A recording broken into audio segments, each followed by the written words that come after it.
This is Butch Bartolome of the Business Mentor Talks over at Manila Times. This morning, we are so privileged to have a young entrepreneur. No, I would call her a millennial with so many things to do, and yet she's able to keep up. With all the phases of life. No, talaga nakakapaghanga. And then also, she's very concerned about.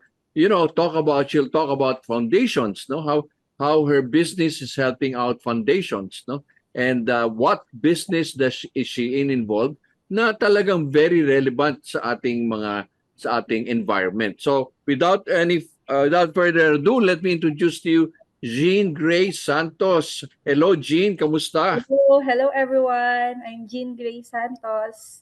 Yes, Jean, paano ka ba nagsimulan magnegosyo? Ikaw ay batang-bata, kumbaga forever young, no? I mean, okay. Nag-start po ako when I was 13 years old. Bali, ang una ko pong tinitinda nun tusok-tusok yung mga barbecue. And then, nag-start po yun madaling araw kasi kaya madaling araw dahil kailangan fresh lahat. And then, ako mismo nagtutusok. And then, by afternoon, binibenta siya. Pero hindi po siya everyday. Lagi, lang siya, every other day kasi nag-i-school pa ako nun. I think I was on first year college po yun eh. Ay, first year high school. And then, afterwards, nung lumalaki na, sabi ko parang ang tagal. Pero may bumibili naman, nauubos naman siya. Pero saan mo nakuha itong pagiging entrepreneur? Ito ba ay galing sa pamilya mo, influence, or ano mga influencer sa iyong buhay? Hindi po eh. Nag-start ako na sa family namin, ako po yung first business, merong business mind thing. Parang ganun. Siguro ay masyado lang po akong parang I want something on my own. Kailangan ko na, kasi I want more parang ganun. So, I have my parents naman na sinusuport ako sa school, pero ayokong ibigay sa kanila yung parang gusto ko to, kailangan hihingin ko pa. So, I have the capabilities naman to, why not invent something like this? Nagbenta rin ako ng Graham po before, mga ganyan. Wow. Graham, and then t-shirt. Sa t-shirt, wala ako nilalabas na pera. Hindi pa po uso ang online selling nun. Nag-online sell na ako sa Facebook. Kumbaga, ginagamit ko yung pera ng mga client, and then ayun yung gagawin kong puhunan, and then kukunin ko na yung tubo doon. So, wala ko nilalabas na money. Ganun po ng ganun every week. Tapos papagawa ko sa Victory Mall, kung alam ng mga viewers natin. Victory Mall, dyan sa may monumento. Yes po. Tama, no? So, parang ang laki ng influence sa'yo ng pagiging entrepreneur. You never had any experience working sa corporate. Ay, oo nga po. Yun nga po ang kulang sa akin. I have many experiences when it comes to entrepreneurship. Being an employee, ayun ang kulang ako at wala ako, lalo na sa corporate world. I've tried applying before sa may Jollibee and McDo. Siguro sobrang payat ko nun, sir, hindi ako nakuha. Sinuyod ko lahat. Sabi ko sa parents ko, bakit kaya di nila ako kinukuha? Ako bigay ng resume. Kasama ko pa yung cousin ko nun, if I remember. And then wala pong kumukuha sa akin. Hindi ako employee. So marami kang tinahak na daan. In other words, kumbaga, nag-try kang mag-apply, hindi ka naman tinatanggap again, but you never seem to, para bang hindi kayong sumuko agad na ay hanggang dito na lang ako. Hindi mo nasa ugali 'yon, no? Walang yung never stop. You always bound to be resilient, ika nga, di ba? Oo, sir. Kasi para sa akin, sir, ewan ko kung bakit ganun, siguro the way din ako palaki ng magulang ko is hangga't may buhay, kaya mo pa gumalaw, gawin mo lang ng gawin kasi hindi mo rin malalaman na yung sagot hangga't hindi mo tinatry. And if you fail, edi try ulit, at least may natutunan ka dun sa failure na yun. Parang ganun po ang turo sa akin ng magulang ko eh. So in other words, meron kasi iba, nag-fail lang, nagmumukmok na, hindi ba? Ayaw na, surrender na. Pero ikaw, yung may probably yung ang lakas ng loob mo, despite the fact that hindi ka naman nag-aral ng formal na entrepreneurship, no? Yes, actually sir, tinatapos ko yung first course ko ngayon yung BS Travel Management, which is hindi siya connected sa entrepreneurship. And then afterwards, by next year, 2025, magmamasteral po ako sa business administration para mag-add up dun naman sa knowledge ko. Correct. Kasi yung tinapos ko and corporate, parang kailangan ko ng corporate background about business and entrepreneurship. Oo, parang kumbaga sa iyo learning does not stop. Although ikaw ay stable naman sa negosyo mong iba-iba, but sa iyo may kulang ka pa na education is not something you can neglect, di ba? Parang ganon, no, lumalabas. Yes, sir, kasi our world is evolving and learning never stop. Oo. So, paano okay, after ano ba yung mga tuhog-tuhog, nag-t-shirt ka, after the t-shirt, ano yung mga pinasok bang negosyo? And then after that, sir, when I was on college naman, pumasok ko, nag-sideline ako ng mga business, mga brand ambassadorship. And the same time, dun ko pinasok yung franchising. Nag-start ako sa Squeeze and Go. And then, hindi ko pa alam na franchising na yon na parang may gusto bumili ng idea mo. So ako, inaral ko lang, pero without yung exact knowledge na ano ba yung franchising, yung sistema, yung bibilin, and so on and so forth. And then, trinay ko lang sila tulungan hanggang sa nagkaroon ng franchisees, like more than 12 ba yun? If I remember, kasi tagal na yun parang mga, when I was parang 21, 22 years old noon. And then, ayun po. And then, nag-try ako naman ng iba habang nandun yun. Nag-add po ako ng mga Japanese food. Ako naman po yung nag-franchise. Kasi ang akin, if gusto ko yung binibenta ko, ako yung number one customer nun. So, nag-franchise ako. And then, nakipag-usap ako sa owner nun na pwedeng mag-rebrand ako. And then, nagkaroon naman din siya ng franchises. And then, But how long did it last? Yung bago ka lumipat sa iyong present business na Tatakan PH? actually, it lasts only like pagtapos ng pandemic, natapos na yun. Pero thank God, hindi kami naapektuhan. Lumakas pa kami kasi we do online selling nung lemon and yung takoyaki. And when nangyayari yon, we have the capability na tumulong dun sa mga nangangailangan nung panahon ng pandemic. So we did that dun sa konting kinikita namin sa franchising.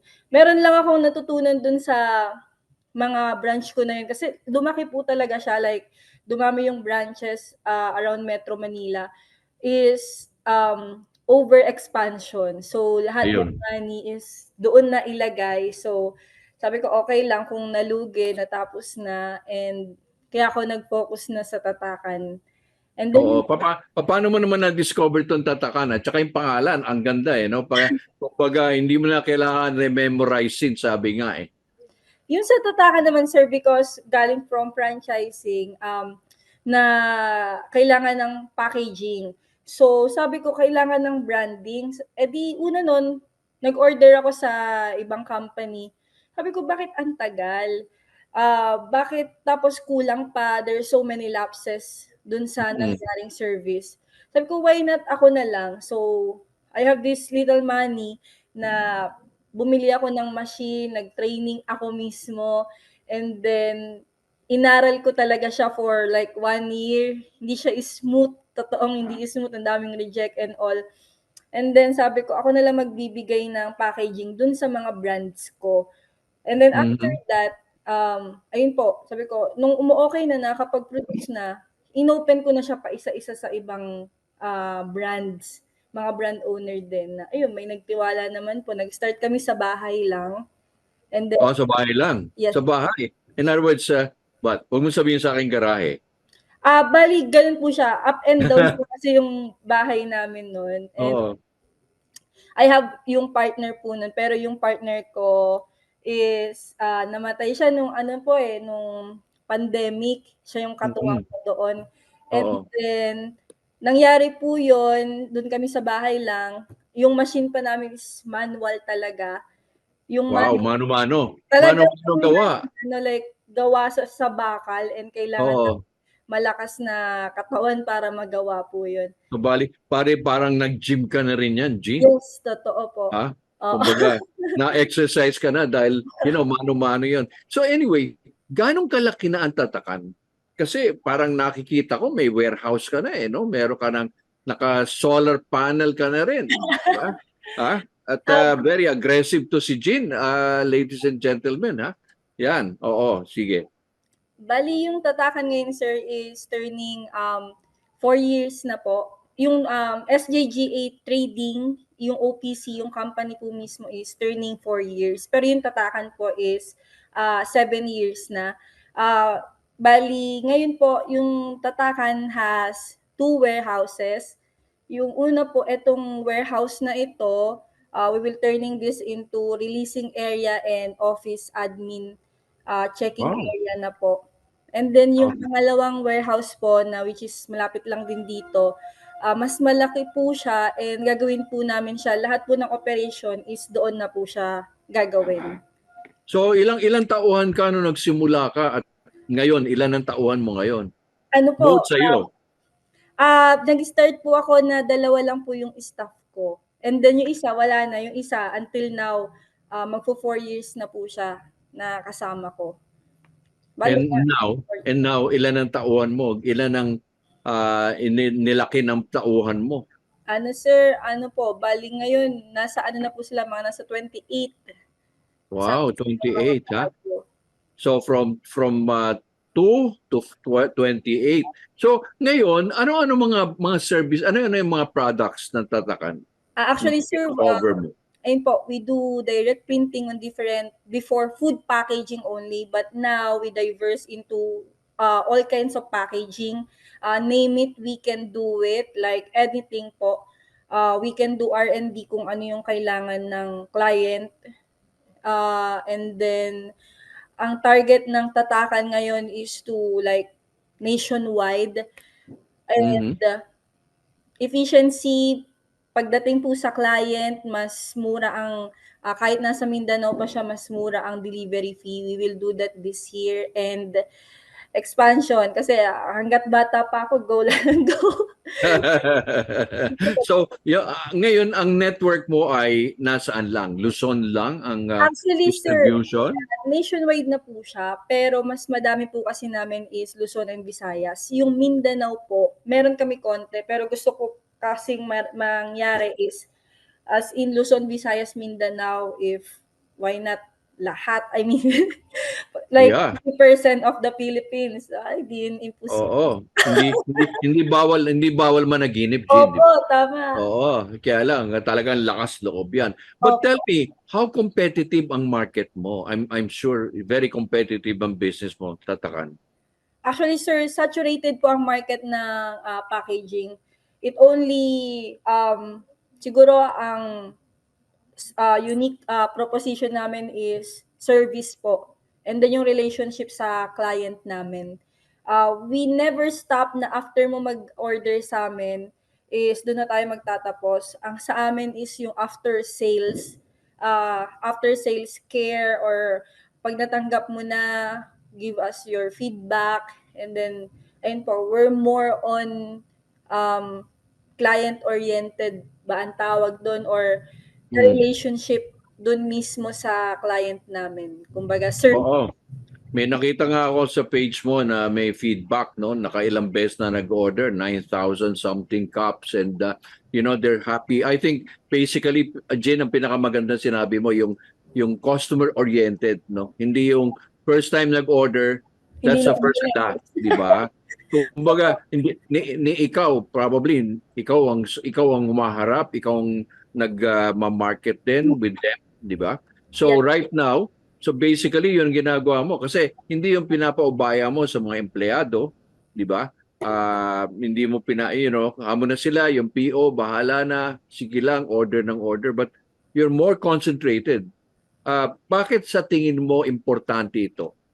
Actually, sir, lahat ng part ng department dito, actually, lahat is alam ko. Kasi hindi siya mabubuo and hindi siya magfa-fly yung business mismo. Small business man yan or big business, kung yung may-ari mismo walang alam kung ano bang ginagawa nito, ito and so forth. And then after that, delegation na lang.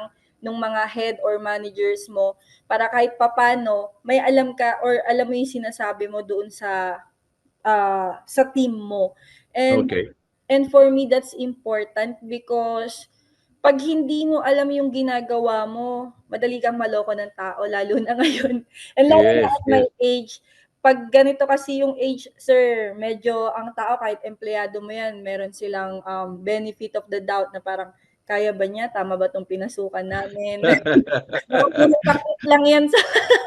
In other words, baka formal lang naman to si Jim. Yes, opo. Pero I think basically you're telling them, no?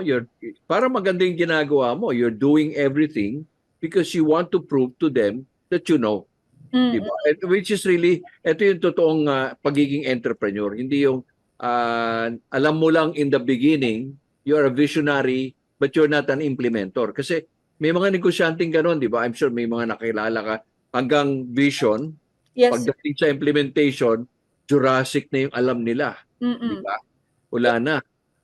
Lalo na ngayon, sir, sa social media kasi, ang kita lang ng tao or yung mga gusto mag-start ng business is yung like yung glitz and glamour na parang wow, you're a CEO or owner ng business. Correct. Pero behind that, before naman siya maging ganun, there's always yung lahat yan dapat alamin mo. Hindi man ikaw mismo yung gagawa lahat ng yan, pero you know how to delegate the task dun sa team Sure. mo and dun ka lalaki. So how do you keep up with your life, Jean? What are your waking hours, or is it always waking hours, no more sleeping hours ba? Or how do you balance your life? You're young, I'm sure you're full of energy, and I'm sure yung mga nanonood sa atin na ay, yung bata pa ni Miss Jean, paano kaya niya binabalance ang buhay niya? Sir. Bali sir, ano siya, I wake up at 4 a.m. in the morning. It's more on discipline po. Kasi pag wala kang disiplina, kahit motivated ka, walang mangyayari. Mm, Magpo-procrastinate ka lang. This is all true. Kasi pag disiplinado ka, you're having a bad day or good day or lahat na ng adrenaline is everything na nandyan na. If you are disciplined, magagawa mo yung task mo for the whole day. And yung whole week ko po is planado na siya. For example, before this week, alam ko na yung mangyayari for the whole week. So, kung meron mang sisingit na mga task, medyo mahirap siya for me or gagawin sa list siya. I need to do muna yung mga gagawin ko. And then, next is, I need to exercise to keep me ayun, going. Opo. yun. Oo, kasi alam mo, Jean, tama yung sinabi mo, natumbok mo yan, no? Kasi maraming mga entrepreneur, negosyo na negosyo, trabaho ng trabaho, pero pag tinamaan ng sakit, nako, mas mahal pa yung kinalang panggamot kaysa sa kinita, di ba? But anong klaseng mga regime of your exercises that you do? Actually, sir, for the whole week, I do like, ayusin ko siya, i-compartmentalize ko siya. Like, I do Muay Thai, boxing, I ride motorcycle on the track, not on the highways or public Wow, on the track, my gosh, saan ka nagta-tracking? track, Clark, Pampanga. Oh, yeah, right. The track, yung track doon, no? Sa loob, di ba? Racing motorcycle pang race. Actually kasi pag inugnay mo or kinonek mo sir yung business into being an athlete or doing this physical activities, it's more on the same kasi you keep pushing harder and if you push harder, there's a equivalent na syempre gaganda yung katawan mo. At the same time, same din sa business. If you keep pushing harder, maganda yung kalalabasan. Ngayon lang yan mahirap and all of the challenges, ano yung mga problema na dumadating sa atin, it always transform into wisdom and knowledge. Sa ngayon, hindi mo pa alam yung nangyayari. Like parang, Oo. what's happening? Bakit ganito? Gumuguho na ba? No, it's not. Yeah, but tell me about this ako na-touch ako doon sa meron kang foundation wherein you allot a certain percentage of your profit. Bakit nagkaroon ka ng ganong advocacy, Jean? Actually, sir, it started po nung wala pa po kami. Like, parang ako'y normal na tao pa rin po naman ngayon, pero nung hindi pa naman gano'n yung malaki yung kinikita ko, it's like, ang focus po kasi ng foundation is yung mga bata and yung mga Mm. special child, especially sila, yung mga special child. Ang akin kasi is hindi nila kasalanan kung ano yung nangyayari nila sa kanila ngayon. And I want to also inspire other business person to let's share what we have, and in that magkakaroon tayo ng more on like value or worth, and kumbaga parang for me, ano yung purpose ko bilang tao? And my purpose Correct. is, aside from living for myself and for my family, it's also being the steward of Jesus.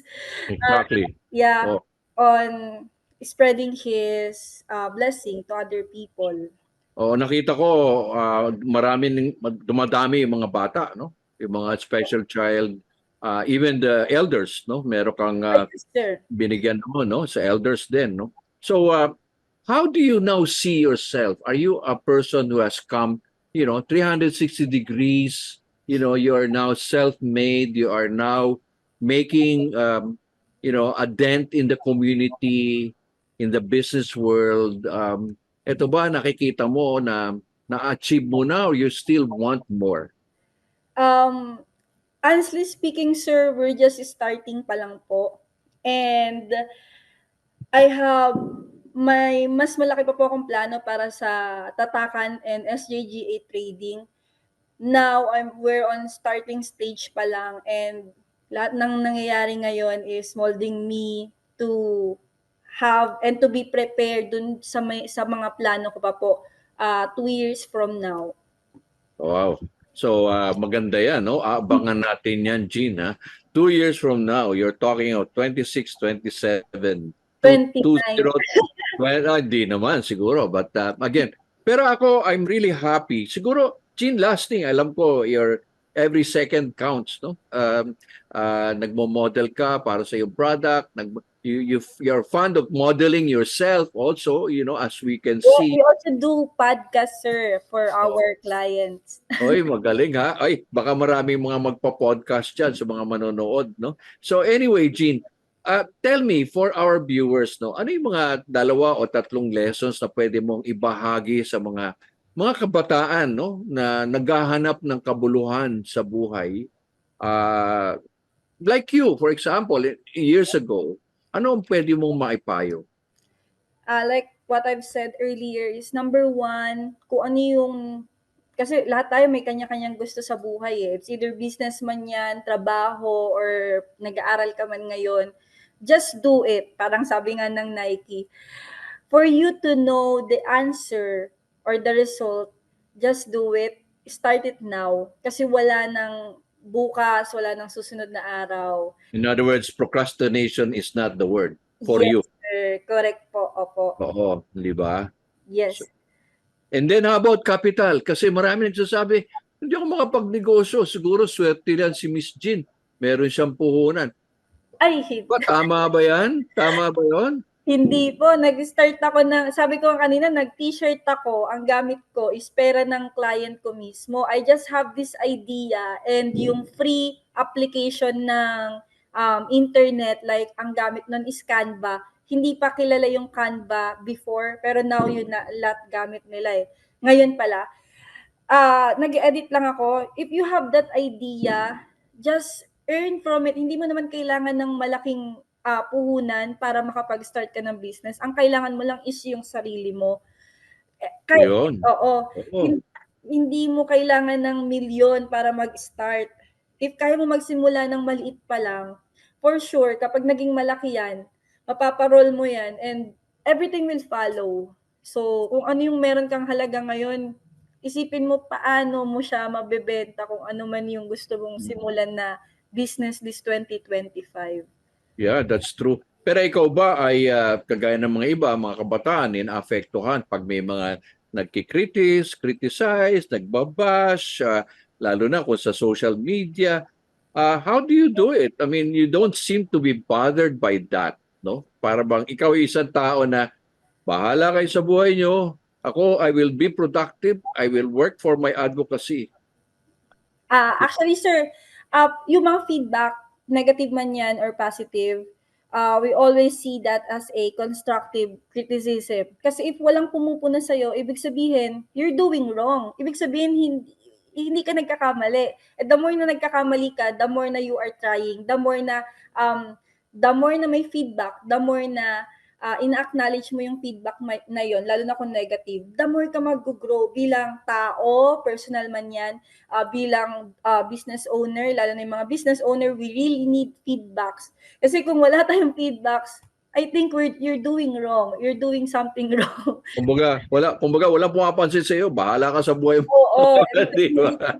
So, yun ang nangyayari. But anyway, so again, Jean, I'm really so blessed to see you, to have met you, to see your Tatakan, because I have so many people that I refer to Tatakan, and they're so Yes, happy sir. as Thank you. well. Mhm. They cannot believe the pricing. They cannot believe that si Jean mismo nakikipag-usap, kasi Ay, this oo. this is something very remarkable, no? Kasi yan ang parating may feedback. Sabi niya, si Miss Jean pala yung nagtitext sa akin. Sabi ko, bakit kaya nagtataka? Kasi karamihan ng beses, para bang si ganito, aas ko si may-ari. Wala kang bureaucracy, you really go down immediately and take action. Opo, ako po yung number 1 sales nung So anyway, Jean, maraming salamat, and Thank you, again, Sir God Boy. bless you every way, because I'm sure you're doing good. The way that you're helping your foundation, people, your customers will really want to buy from you because they want to see and to be part of the advocacy. Diba? Maraming ganun eh.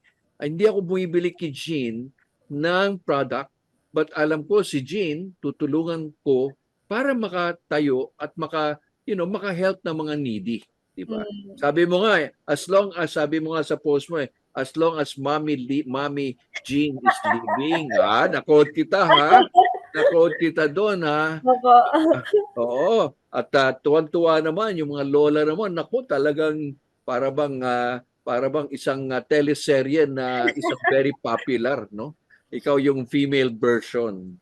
So anyway, Jean, thank you very much, and Thank you, keep Sir us Boy. informed with this in our Business Mentor blog over Manila Times, and I guess you have inspired so many.